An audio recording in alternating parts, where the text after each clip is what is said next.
Hello and welcome to Amazing Magazine. I'm Jay Payton here with Alex Corporan, the man who helped build Supreme from a Lafayette Street skate shop into a billion-dollar empire and co-producer of the new ESPN 30 for 30 documentary Empire Skate.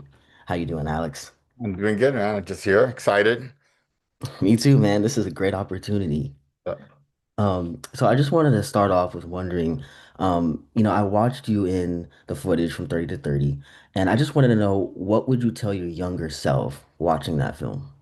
I would never thought that I'll be on this big screen talking about our past or how we did it or how it became because it wasn't anything that we were searching for. We weren't chasing dollar signs. We had a clubhouse. We had each other. We had everything we wanted to do was just skate and just have a good time, and that's it. Through the trenches of New York City, like just go all around and explore every single piece of it because you don't need a car, you don't need anything but your friends just pushing around, walking around, just having a good time. Yeah, New York, I know for a fact that it's one of those cities that I hear a lot of times you can just walk around because everything is so close to each other. So skating is just another medium of Right. that, to be able to go with your friends. And, I know you guys, yeah, it said that you guys came from some different kind of paths and some came from broken homes and families. And so just the idea that you guys decided to take the position you guys were in, and then move it to something that would move a generation towards it. It's phenomenal. Kudos to you guys. Yeah, no, it was crazy. Thank you. It was just one of those things came from all different boroughs and we just found each other, and the Brooklyn Banks had to be was the hub for everything for all of us to be together. But then that's when you chose like your who was going to be your family in it. Everyone's family, but there's always like the tight knit crew that hung out together, and Yeah. that's how it was. It doesn't matter like were you rich, poor, whatever it was, black, white, Chinese, yada yada. It was just what's up? You skate, I skate. Let's go skate everywhere. Yeah. Man, you guys been through a lot together, and that's the real core of a friendship that I think any successful group that works together has that core fundamental foundation of friendship. Yeah, I mean, like, you could hear a lot of people like coming towards a certain age. They're like, oh yeah, I only have like one or two best friends, and then or one. And for me, I'm like, man, I have like over 50 awesome like family members that are like my dudes, my homegirls, like that we're just tight no matter what. Like they're family, you know, Yeah, for sure. like consider them brother and sister. I have like a plethora, like it's so many. Yeah, I love that for you. And I hope you guys continue to stay tight knit for the rest of your guys' lives Yeah. on Earth. Oh yeah, and I mean, right now, like majority of us are already like 30 plus years of knowing each other and being with each other and growing together, seeing everything, doing everything together. Wow. That's insane, man. Yeah. Well, you went from collecting Conan the Barbarian comics at a Yes. newsstand on 181st Street to becoming one of the skateboard's most important cultural architects. How did that outsider to outsider transition prepare you for what Supreme would become? Uh, Nothing prepared us. It was just roll of the dice, just everything happened like that. Like my cousins introduced me to comic books in the 70s, and then I continued collecting comic books and started doing martial arts and teaching that for a little bit right before I started skateboarding, and then got into skateboarding. The minute I touched the board, I fell in love with it, and I just never looked back. And then, throughout the years, there were skate shops, but they closed right away. There was no like enough people to ha like to make a skate shop survive, like, to buy boards. And then later on, and then the 90s is when Supreme came out and then came up. And then after that, it's like that's when the first boom started. Like, oh, people liking to buy clothes, and like most of our clientele was Japanese too. So on top of that, that was like they loved the New York City culture. So that just wrapped into like the store like growing from there. And plus, it was our clubhouse. It was our place where we hang out at, and we change our clothes after going skating or before skating, or like to relax and eat in the back of the shop or in the front, skate and wait for our one of our filmers or videographers to go film with us like all day. Yeah, I think what I really like about that is that during the film, you guys have mentioned the exclusivity and not just about the pieces, but about being able to go back in the back of the store. Yeah, Like back there was store was only a a big certain one. amount of there was only a certain amount of people who can get back there. You couldn't Yeah, just walk yeah. back there. So I think Yeah, just it wasn't like we let everyone back there. Now we didn't let all our friends in the back either. It was oh very like it was man. very like core, like, all right, we could hang out and but we were like counting the money out and getting ready like to go skate at night and then go to the clubs later on at that Right. on after skating. So Mhm. the back of shop was the pregame for everyone. The pregame. Skating all Mhm. day. Yes, Skating sir. all day, sweaty, change, get a new shirt, sit down there and back. Smoke it up, drink it up, talk shit, make jokes, laugh with each other, laugh at each other, and then just get ready to paint the town. This the whole dynamic kind of reminds me of the One Direction blow up thing where they were kind of doing their own thing, and then next thing you know, as they were consistent, Yeah, the masses attracted to them, and they had this infinite amount of success, and it all came from the boy group. So it's right. kind of like the One Direction of clothes, if you want to Yeah, say. exactly. Yeah, really Cool, cool. and skateboarding's cool now, so it it makes it even more popular on that sense because everyone wants to skate. You know, Yeah, every parent now wants their kids, like whether guy or girl, to skate, and they want them growing up skateboarding. Back then. we our parents did not like it. It was very few parents that like it was rare to your parent be like, "Oh, I'm proud of my son skateboarding." Back in the 80s and 90s. That didn't happen for us. Our parents thought it was gonna be a hobby. And that didn't happen. I yeah. kept I feel like skateboarding has gotten a lot more of a clean rep than it used to have. Oh man, way clean, man. We were fucking a bunch of dirty rats out there. Like that's how people looked at us. They're like, "Ew, look at these people." We're like some different race. We're like aliens. But now But everyone's now, oh yeah, now it's like fucking super celebrity. You're like, oh my God. yeah. Which is also fun and funny to watch. Yeah, For yeah. sure, for sure. But it's everything about evolution, so you can't even get mad at it. You're just like, oh man, that's dope. I still work in the industry too, so it I really like kicking the doors for everyone and like showing like what's up and like not to always get down on themselves and feel good about like their skateboarding and don't think about it as dollar signs. It's like have fun. That thing will all come to you. Like, Yeah, yeah. But then yeah, it's tougher for kids to make it in skateboarding now because there's so many and the yeah. tricks are fucking out of control. Holy crap. It's a Like, lot. It's a fierce competition out there now. oh, beyond. I mean, like, because now there's influence. And before, like, we had to wait for a skate video to come out every 2 years and then, or a year, and then we had magazines. So we didn't have no Instagram or, like, there's like painting, like, let's say two people with cameras, like me and RB, like during the time, like with all our friends, and like, maybe like three photographers, and they'll be with somebody like for like 4 hours, like, so they can land the trick. Now it's instant, like, you can like shoot everyone like this, like, yeah, like, Yeah. let me go Wow. everywhere, shoot everyone. Yeah. Talk about evolution. Oh man, it's crazy. Like even like when the Tony Hawk game came out, and I remember like, oh man, it's easy, it's dope to do these tricks on the game, and now kids are doing it for real. They're like, out, and Yeah. boom. I'm like, whoa, this is fucking insane and Yeah, amazing. for I love sure. that. I'm like, wow. Like I always trip out when I see skate videos. I'm like, whoa, that's Yeah, freaking rad. it's insane. Yeah. So, as a producer who was also living the story, how did you balance the objectivity with personal investment during the filming process?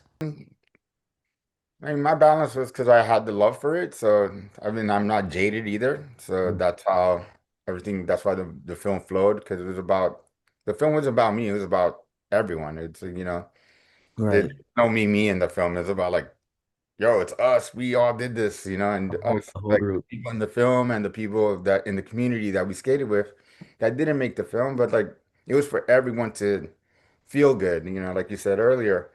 Like that's what I wanted everyone to feel. It wasn't about like me, and us, and you have no idea that we went through. It's like it was like, nah, man, we went through this, and here it is, and you know, just wanted you to know, like, there's an origin story to everything. So. Yes. like giving a little origin story, and so everyone could feel good about themselves too. You Yeah.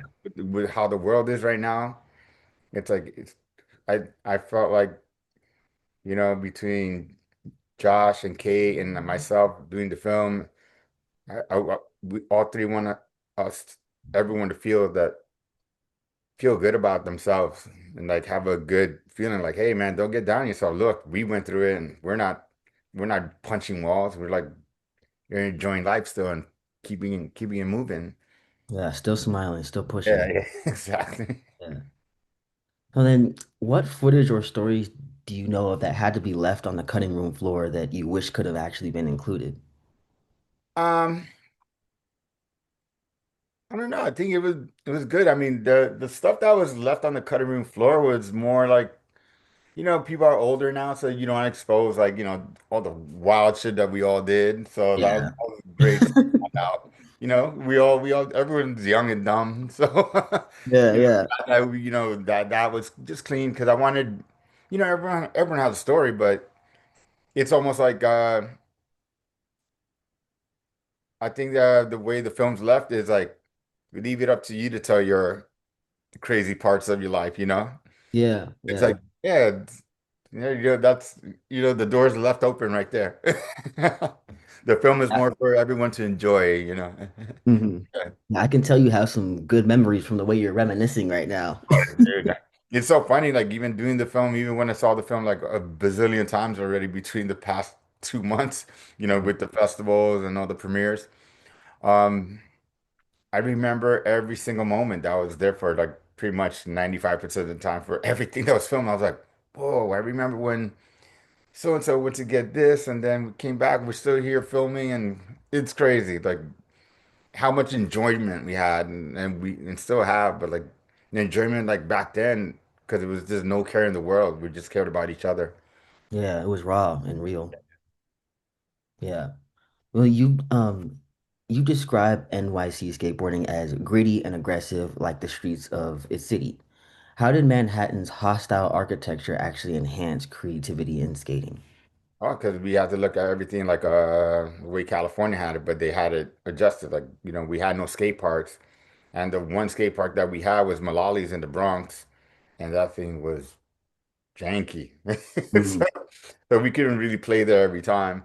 But just the streets in New York in general, like you have to like, all right, this is what they do, surfing and skating in California, like on the ramps and stuff. Like, so we just thought about the same thing, like the metal curbs is like, all right, that's like skating a quarter pipe. Like, how do you slash it? How do you hit it? And it's just like finding that same way how they do it, but curbs and stuff and ledges and we had no smooth streets really. So on top of that it was we had to go against the grain and the people and the dogs and the craziness and the crazy people in the street. Mhm. And the only time we had a chance to skate smooth streets was in Midtown. But we had to go on like night missions because there was no one in the street. Midtown's empty by 8 o'clock, but then you have to wait till everyone goes home. Then by 11 o'clock midnight, we would go up there, skate on smooth ledges all around Midtown and streets. That's when it felt great. But then they caught on to us, and then they hired all the security guards in every building had Rottweilers waiting for us. Oh, So they had Rottweilers each building. So every time we came out, they'll just be like, they'll come out with a Rottweiler and try to kick us out, like, get out of here. So dang, that's messed up. Midtown got to a point where like you had like 10 minutes was the max at some point, but like you had like 1 to 5 minutes to like actually land your trick. You had to have it like already in your head, ready to when you hit the spot, like, all right, boom, I'm gonna hit this. I'm gonna land it. Yeah. Yeah. Man, they really had Rottweilers on you guys? Oh yeah. Early 90s, 80s. Whoosh, man, it was bad. So you filmed some of NYC's first ever skateboard footage. What was it like documenting something before anyone knew it would matter historically? Oh, I had no idea. I was just filming because I love film. Film's like my film and photography is my other love. I Mm, love visual stuff, especially because of comic books. So I don't know. I just grabbed my parents' camera and one day I like kind of devoed them. I was like, mine. It was a family camera then. yeah. Cool. So I was just filming it so we could watch ourselves and again, it's like they're learning from each other. Like, oh, that's the mistake I did. This is how I should do this trick. This is how I should make it. And then influenced by the skate videos that would come out, I'm like, oh, I want to film like that. Like, one of my big influencing in filming was Stacy Peralta, because he'll put out the Bones Brigade videos, and like obviously we didn't have those beautiful 16 millimeter cameras and all that stuff. But you try to do the best you can. Yeah, But with what you got. yeah, and then when the 8th Street video came out, which was Mike Ternowski and Tony Magnuson, and their filming was gritty, and that's when we were like, oh, that's it. That's the style right there. That's where I picked like kind of my style of skating, of filming. That was a big influence on me. Nice. So it was really just in the beginning, all just for the vibes and for fun. No, Yeah. okay. That's cool. Yeah, and then once we found out that or you could send a sponsor me tape to a skateboard company, then that would be like, oh, you get put a little footage together like a 3 minute reel, and then send it off to whatever skate company, send it to the team manager and see if they like it, see if they want to put you on the team. Wow, that's awesome. Yeah.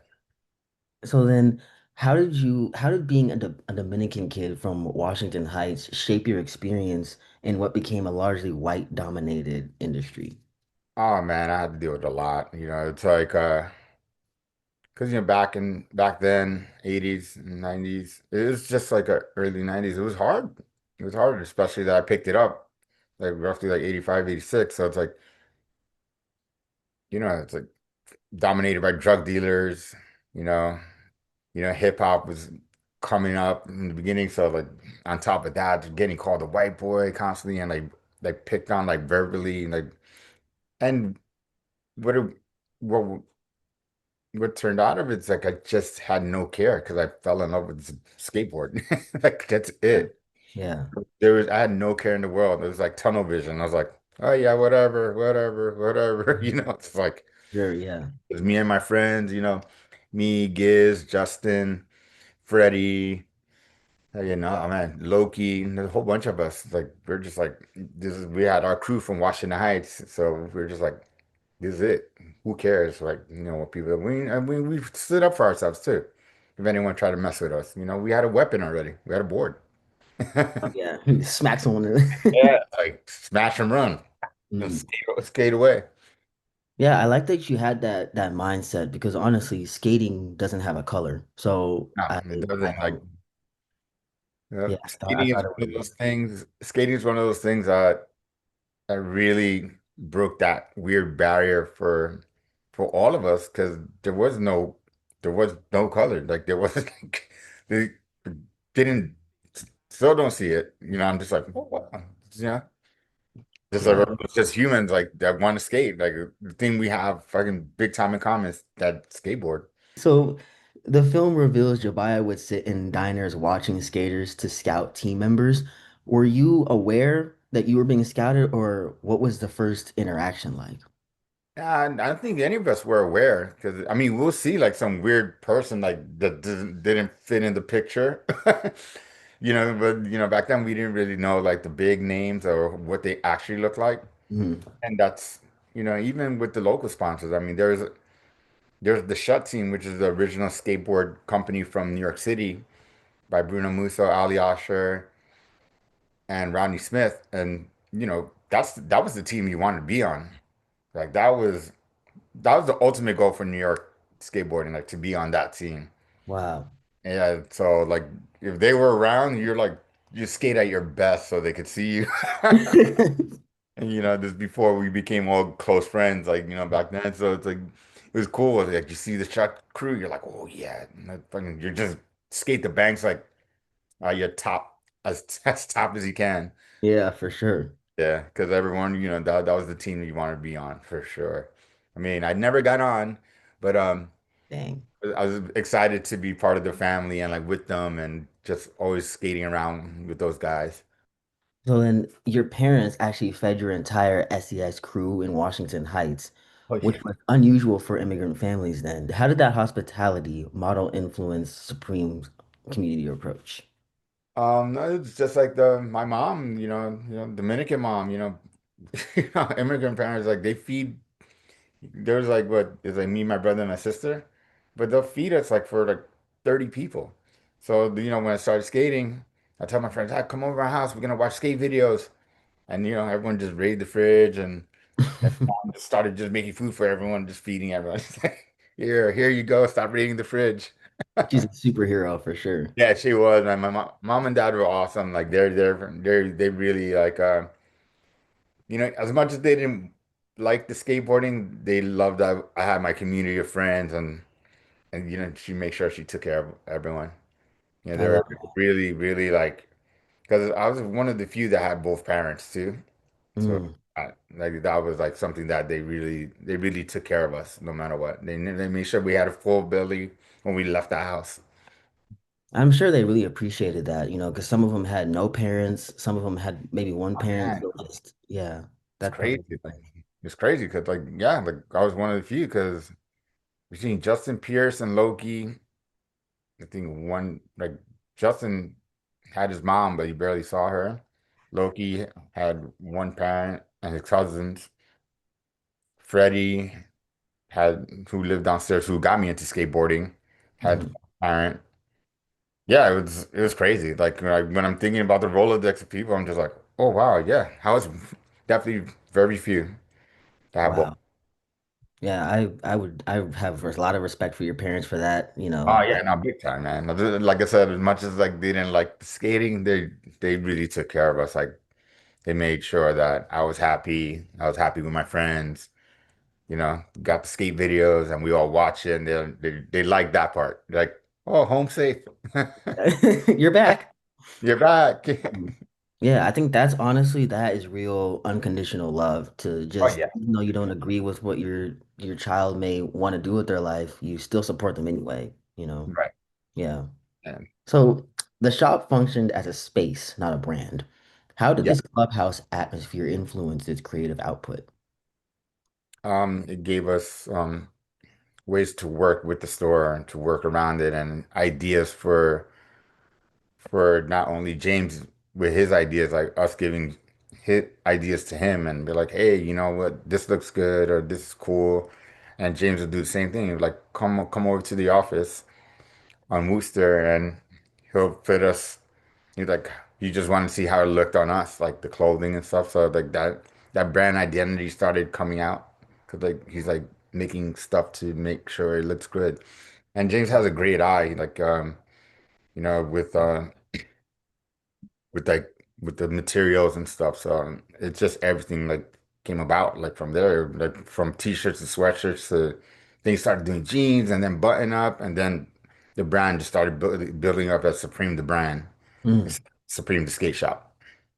I really like the design of the bottom of those, like it's like a plaid design at the bottom of the skateboards. Oh Um, yeah, yeah. yeah, that design was really nice. I love that. That was a cool one, yeah. I remember that one. Yeah. You Uh, guys discovered Japanese buyers were systematically reselling Supreme items, and rather than stopping it, you helped facilitate it. How did that decision shape Germany's global trajectory, and what was the story included in the documentary? no, well, because it was before eBay, and I just saw a pattern happening. It's like me and the guys, and they're just like, something's weird here. Like they can't be that many Japanese people like wanting this like that bad. I'm just like, Yeah. and then every once in a while, like me or Aaron would follow follow them, like follow one of the people with the bags, and then I saw them, and I'm like, all right, like Devo and Friday with the bikes, man, slow, it's like trailing them. They had no idea. Then so I'll turn on Spring Street, and there's a Starbucks there. I'm like, oh wow, yo, what do you know? In Wow. Starbucks. And all the way in the back, all these Supreme bags piled up of like of each buyer that went in to get stuff. Oh Because man, they had a plan. yeah, they would buy a certain size, like certain sizes. So I'm like, Mhm. whoa. And they'll never get extra large. It'll be like large, medium, or small. Then I'm like, oh. this is what's happening. It took a little bit, because we're just like, we didn't care before, in the first couple of years, we're just like, whatever. And then it got too much where it's like, dude, then, there'd be the certain main guys like that had the money. And then we just did it that way. We were just like, look, instead of sending all your minions, just give us a list and we'll figure it out and we'll bring it up and we'll give you this amount and that amount, because we need it. We can't give it all to you. You got customers that really want to you know, Right. the regular customers that come in that really want it, and Exactly. And who was the best folder? Did you guys have a designated folder? I gotta say Pookie was the best folder out of the whole crew between me, Pookie, Aaron, and Gio. Yeah, Pookie was the best one. He had a real nice technique. Like, Shout out to I Cookie. was fast. I was just boom, boom, but like Pookie had like I don't know, he had such a style to it. He's just like, You know what? Shout out to Pookie for your skills. oh yeah, big time. Big shout out to Pookie for that. I wish he would have made it to the dock, but he was just busy with other stuff. Like by the time we Wow. finished, I was like, Dang, yeah, I would have loved to meet him too. oh man, Pookie's the best. He's one of the biggest character, biggest heart. Like Pookie's super rad. Wow. So the film documents a rare, energetic convergence of skateboarding, hip hop, graffiti, and fashion, which unexpected collaborations from this still influence culture today. I think, well, as of like a brand or people, or Just yeah, just the people in general. I mean, I think everything because we all came up at the same time. I think everything was just like every collaboration was just dope. It's like, it's like all the arts and the music, fashion, like the hip hop, punk rock, and all that stuff. It's like we all came up at the same time, so it's good to see like so different collaborations where you're just like, wow, this is dope. It's Yeah. about time. We're thankful like that happened. Were you guys like ecstatic when you guys got that Nike collaboration? Oh yeah, I mean that was a huge move. I mean that's where like back in the 2000s when that happened, that was the next big explosion for Supreme. Like, that was like that's when the rest of the world like just like, whoa, what's this shop? Hmm. And that's when you knew it was like a skate boutique and not a skate shop anymore. Yeah, Yeah, so that's like where the turn happened. And it's that's cool. I cool. mean, that collection was the big that whole Zero, Danny Supa, the whole like with the with the stars and stuff, all that stuff, like was just dope because we had it, we had the majority of the stuff, everyone wanted it, and it just brought so many more eyes to this to the store. Wow. Yeah, it was really nice to see the designs that you guys showed in the film. Like some of the shoes, there was one that caught my eye, had like the Supreme written on the I don't even know how to describe it, but it was like it was written in a circular form, like on the Oh shoe. yeah. Yeah, it was like a tan colored shoe or something. It was so Yeah, nice. Yeah, that was nice. that was like after my time, but like yeah, that was dope. Yeah, a lot of good collaborations for you guys there. I can see why it spiked you guys' revenue. Yeah, yeah, especially like right before I left in 2004, that's I saw it happening. I saw like, oh, once we did the elephant print, we did the stars and just all the other collaborations that like they did like with New York and all that, and we had the majority of the products. So like people were just driving in there. New York City is all about Nike. That's like Air Force Ones and all that. Yeah, for sure. Yeah. So then NYC skaters were actually seen dressed in things like polo and Gucci rather than like traditional skate gear. So how did this aesthetic choice influence Supreme's future collaborations? I think people are just like over it. New York City always wants something new that's gonna last. Supreme just took it over like that. And I think that once we did that Nike collaboration, the first two, that was it. With City was like, that's what I want to wear. Yeah, because yeah, the whole polo generation, all that got old after a while. And this is more. as you say, more street. Yeah, So for sure. that people feel more like, oh, I'm a street. When you think about Polo, Ralph Lauren, and it's a different kind of aesthetic as in like, who actually wears that, Yeah, for who sure. wears in the street. At least like with Supreme, it's like you feel gritty from streets. That's the gritty skateboarders that's fucking started with this stuff. And then that's what really brings that energy alive, like for the brand. Blends the two worlds together. Exactly. And that's how people just feel like they're down. I see it And they feel like they're a part of something. every day. It's amazing. Yeah. Yeah. And I know you guys were influenced by Barbara Kruger's artwork with the red box logo with the white letters on it. So in Yeah. today's IP obsessed world, how do you think the relationship would play out? Uh, like back then, no one really thought about it. Then I guess, like anything else, if you see somebody like do something like, let's say you made this little thing for the iPhone and you just didn't care, and that's when the iPhone started, then all of a sudden you're like, oh, wait a minute, that's actually my thing. So it's like that blow up, once you see that, that's when you're like, hey, wait a minute, you didn't give me props for that. And Yeah. and then Barbara came around and was just like, hey, what's up? And then that's something that Supreme Legal had to deal with. Oh, dang. So she actually did press some type of issue about it? Yeah, it was like a little thing going on, but that's over with. So obviously, because still using it, right? Yeah, still using it, so it doesn't. So So the documentary shows community building an empire. How do you feel about financial trajectory versus the cultural legacy? um, with that, like you have to keep moving, right? Like at the end of the day, like it's about making money. Of course, like he's gonna keep the integrity of the brand as like how it began, but at the end of the day, like you can't last that long unless you want to like build revenue for the brand. Yeah.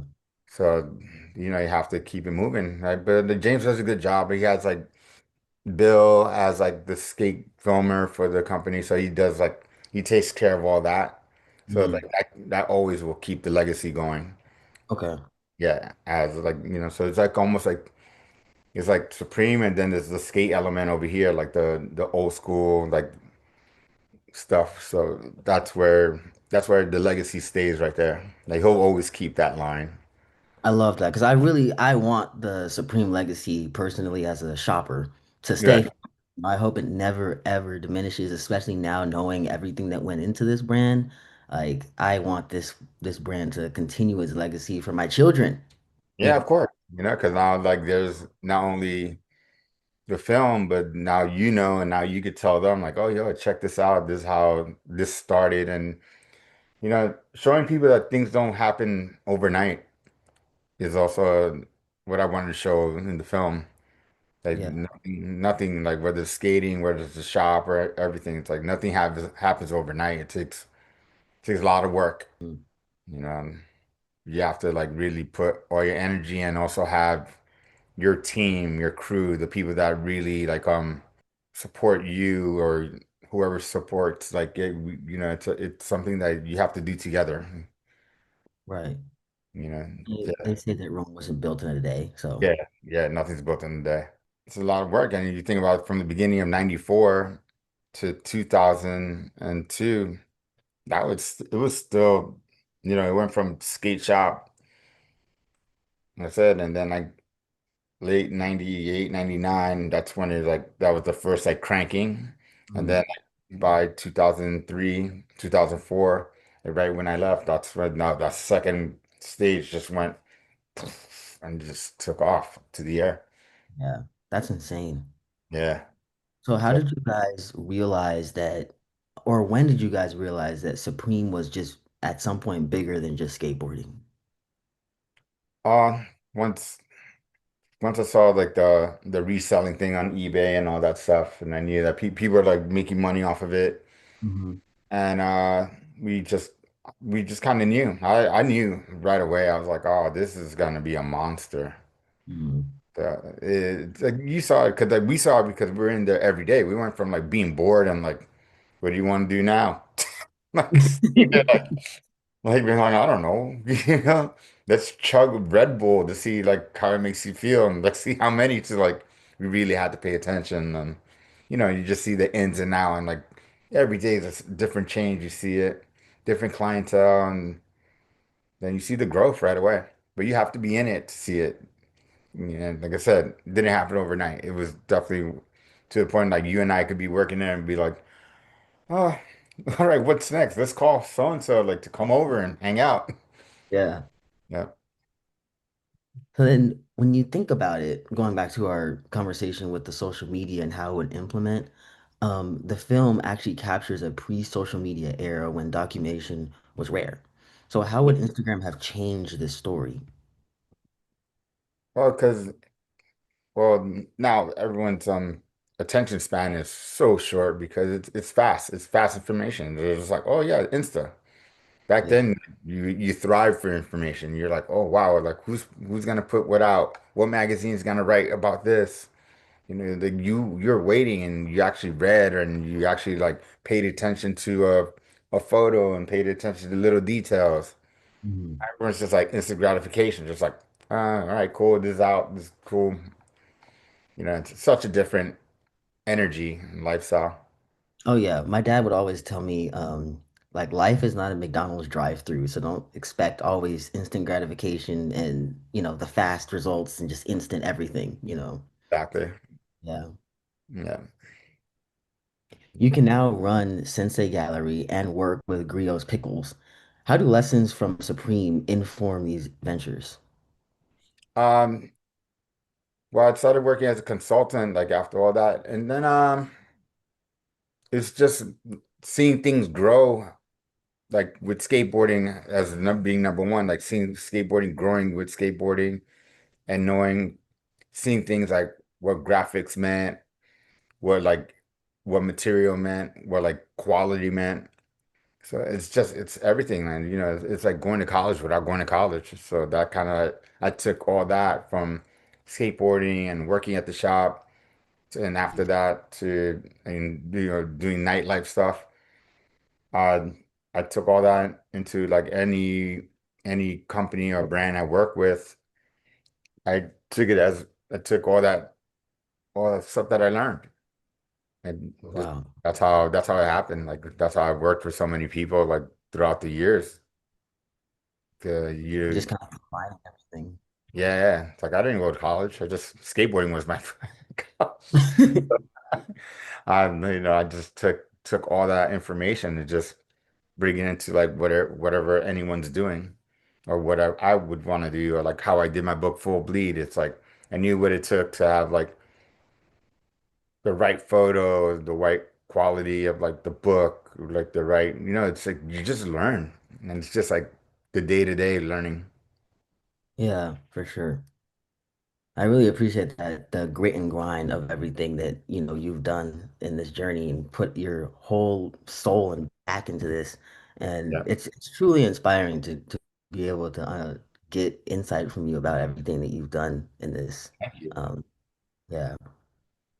Empire Skate ends with Supreme as a billion-dollar company. What story begins where this documentary ends? How it begins from there. Like